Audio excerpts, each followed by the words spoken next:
Berst of SmartGridNews. We're talking about the path to an integrated network operating center, and we've just heard from Karen Lefkowitz, who's the Vice President of Business Transformation at PEPCO Holdings.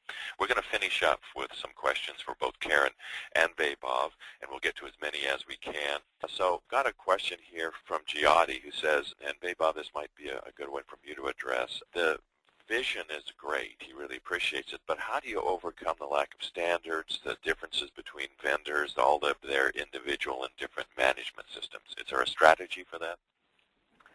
Yeah, absolutely, Jesse. And I think the short answer is the INOC is not a day one implementation. It's really a phased implementation that takes time.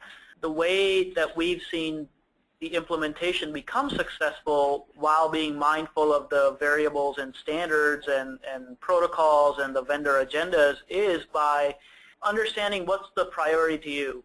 Certain utilities, the priority is to get a better handle on the smart meter technologies and smart meter operations. Let's focus on that first. For other utilities, it's to get a better handle on the telecom assets, both on the IT side and the OT side. So let's focus on that first. I think the functional capabilities or the processes that make up the INOC, and then many of the tools that will make up the INOC will and can be flexible enough to accommodate future adjustments and standards. I think there is a general trend of movement to IP that we can track to, but I think we've got to be mindful that we can't let this INOC be a day one activity and have it do everything on day one. And I think by phasing different capabilities over time, we can accommodate to the changes in standards. Bob wants to ask Karen, having hired people in high demand for running the INOC, what do you have in place for staff retention? We don't have anything special in place above our normal process. We think we're paying a market wage for folks, and there are some intangibles. They are doing work that's very intriguing and very exciting, and I think a lot of people responded to that. We also were the beneficiary in a couple of cases of some folks that had left NASA wanting to come to work with us. So I don't think we're doing anything special for retention, and I'm hoping that what we've got in place will be adequate. Terrific. Vaibhav, you mentioned that many utilities come at it, from the smart metering side first, and Kevin had asked what are some of the most important roles for an INOC on that smart metering side?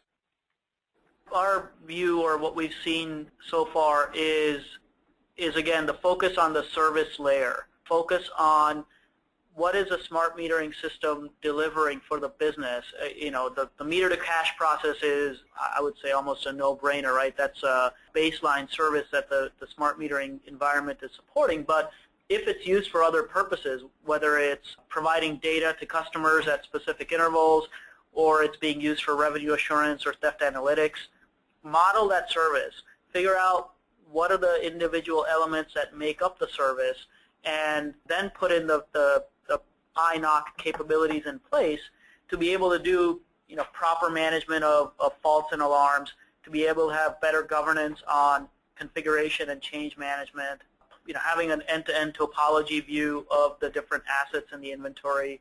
I would say that's been the most important piece in the metering space. Got time for one more question. If you do want to correspond with us individually, you'll see our contact information. And I'll ask Karen and then Vaibhav a follow-on. But Karen, what would you do differently or in a different order if you were starting over again? And then Vaibhav, I'll ask you to chime in. You see many of these things across multiple utilities. What's the single most common mistake or misconception that you see? But let's start with Karen. Well, I think the thing that I would do differently is I would start those sponsorship meetings from day one, and I would be much more deliberate about activities around change management. I think that we underestimated what that impact was going to be. And the other thing that I think was a little challenging was, while we had requirements done, I don't think that everybody understood exactly what those requirements meant. And so make sure that everybody has a common understanding of what our requirements are as we approach the project. Thank you. Vaibhav, is there a typical or a very common mistake or misconception? So I don't know if I'd call it a mistake or a misconception, but I think one of the things that we're seeing is, utilities are waiting for something to happen, is some kind of an incident or an event, before they acknowledge the need for an INOC or an integrated operations environment of some sort. And our view is, well, it's easier when an incident happens because then you can justify and rationalize this situation, but don't wait. The other thing is this a CIO agenda? Is this a power engineering agenda? Our view is no, it's an enterprise business transformation agenda, right, as Karen has alluded to. Get those dialogues going now. It does take time. As Karen just mentioned, the change management aspect of this is very significant. And so, even if there's no trigger point that's obvious to you as a utility, don't wait. At least get the dialogue going amongst your respective stakeholders so that there is an acknowledgement that at some point this will need to take place within your enterprise.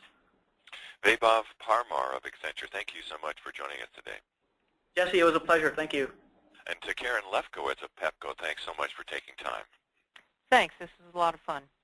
Great. And to all of you, thanks for joining us today. Please do continue to type in your questions. If you've got additional ones, we'll leave it live for you to do. And we'll see you here next time.